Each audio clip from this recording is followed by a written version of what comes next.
કઈ ફ્રૂટ લઈ જાઉં, કેરા લઈ જાઉં, થાય ને આવું? સાહેબ એના વાલ કરો છો, એની ચિંતા છે તમને.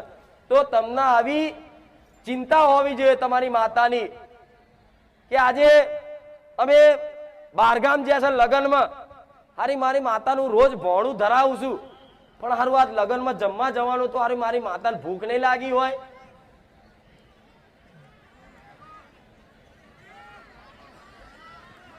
કે તમે જો રોજ વિચારો છો કે મારા ઘેર મારી માતા જાગતી જોત છે અને તમે રોજ એના ભોણું ધરાવો છો, જે બનાવો એને અર્પણ કરો છો, પછી એને પ્રસાદ રૂપે ખાવ છો, અને ક્યાંક કદાચ તમારા લગ્ન પ્રસંગમાં જવાનું થયું આખા પરિવારને, તો તમને એવી ચિંતા થવી જોઈએ તારું 1 વાગ્યો મારી માતાને ભોણું ધરાયું નહીં આજે, અરે મારી માતાને મારી કુળદેવીને મારી મેલડીને ભૂખ નહીં લાગી હોય તો હાથ ચૂકલી મને મેલડીને ભૂખ લાગે.